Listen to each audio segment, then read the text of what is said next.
श्रावण सोमवार की कथा के अनुसार अमरपुर नगर में एक धनी व्यापारी रहता था। दूर दूर तक उसका व्यापार फैला हुआ था। नगर में उस व्यापारी का सभी लोग मान सम्मान करते थे। इतना सब कुछ होने पर भी वह व्यापारी अंतर्मन से बहुत दुखी था, क्योंकि उस व्यापारी का कोई पुत्र नहीं था।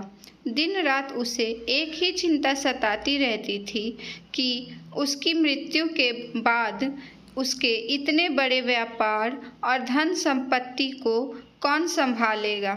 पुत्र पाने की इच्छा में वह व्यापारी प्रति सोमवार भगवान शिव की व्रत पूजा किया करता था।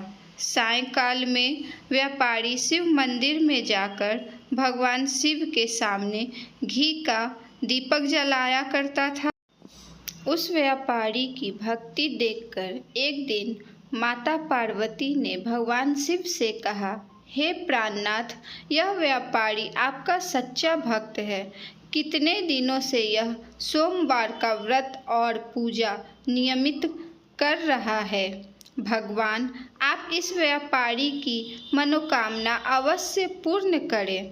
भगवान शिव ने मुस्कुराते हुए कहा, हे पार्वती, इस संसार में सबको उसके कर्म के अनुसार फल की प्राप्ति होती है।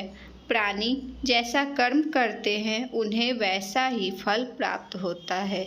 इसके बावजूद पार्वती जी नहीं मानी। उन्होंने आग्रह करते हुए कहा, नहीं प्राणनाथ, आपको इस व्यापारी की इच्छा पूरी करनी ही पड़ेगी। यह आपका अनन्य भक्त है। प्रति सोमवार आपका विधिवत व्रत रखता है और पूजा अर्चना के बाद आपको भोग लगाकर एक समय भोजन ग्रहण करता है। आपको इसे पुत्र प्राप्ति का वरदान देना ही होगा। पार्वती का इतना आग्रह देखकर भगवान शिव ने कहा, तुम्हारे आग्रह पर मैं इस व्यापारी को पुत्र प्राप्ति का वरदान देता हूँ, लेकिन इसका पुत्र 16 वर्ष से अधिक जीवित नहीं रहेगा। उसी रात भगवान शिव ने स्वप्न में उस व्यापारी को दर्शन देकर उसे पुत्र प्राप्ति का वरदान दिया और उसके पुत्र के 16 वर्ष तक जीवित रहने की बात भी बताई। भगवान के वरदान से व्यापारी को खुशी तो हुई, लेकिन पुत्र की अल्पायु की चिंता ने उस खुशी को नष्ट कर दिया। व्यापारी पहले की तरह सोमवार का विधिवत व्रत करता रहा। कुछ महीने पश्चात उसके घर अति सुंदर पुत्र उत्पन्न हुआ। पुत्र जन्म से व्यापारी के घर में खुशियां भर गईं। बहुत धूमधाम से पुत्र जन्म का समारोह मनाया गया। व्यापारी को पुत्र जन्म की अधिक खुशी नहीं हुई, क्योंकि उसे पुत्र की अल्पायु के रहस्य का पता था। यह रहस्य घर में किसी को नहीं मालूम था। विद्वान ब्राह्मणों ने उस पुत्र का नाम अमर रखा। जब अमर 12 वर्ष की आयु का हुआ तो शिक्षा के लिए उसे वाराणसी भेजने का निश्चय हुआ। व्यापारी ने अमर के मामा दीपचंद को बुलाया और कहा कि अमर को शिक्षा प्राप्त करने के लिए वाराणसी छोड़ आओ। अमर अपने मामा के साथ शिक्षा प्राप्त करने के लिए चल दिया। रास्ते में जहाँ भी अमर और दीपचंद रात्रि विश्राम के लिए ठहरते, वहीं यज्ञ करते और ब्राह्मणों को भोजन कराते थे। लंबी यात्रा के बाद अमर और दीपचंद एक नगर में पहुँचे।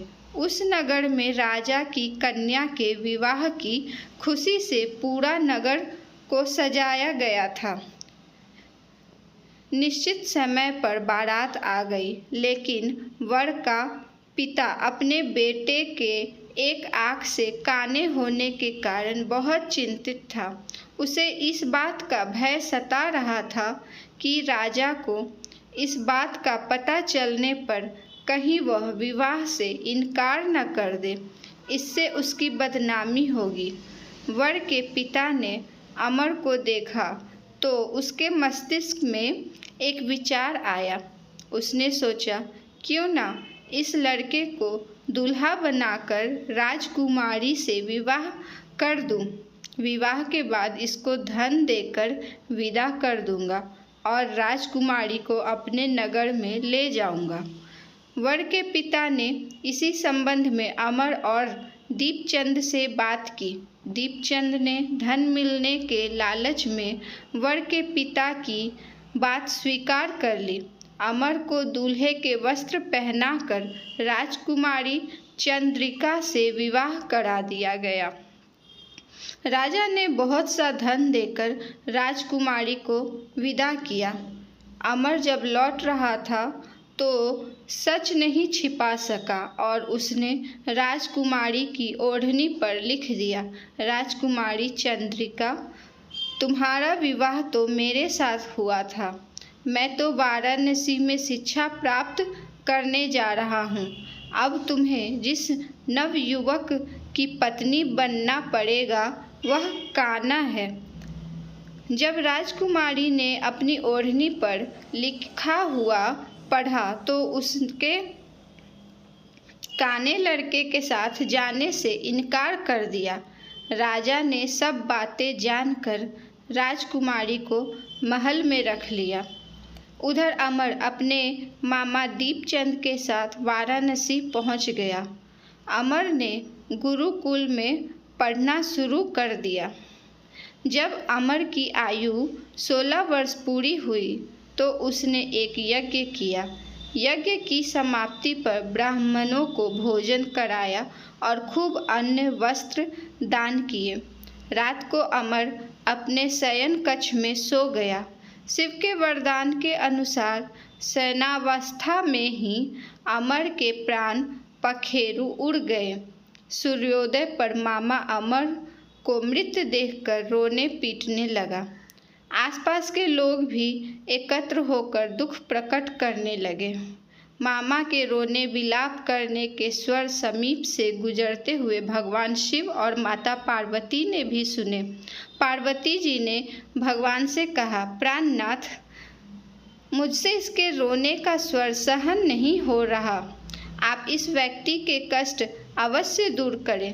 भगवान शिव ने पार्वती जी के साथ अदृश्य रूप में समीप जाकर अमर को देखा तो पार्वती जी से बोले, पार्वती, यह तो उसी व्यापारी का पुत्र है। मैंने इसे 16 वर्ष की आयु का वरदान दिया था।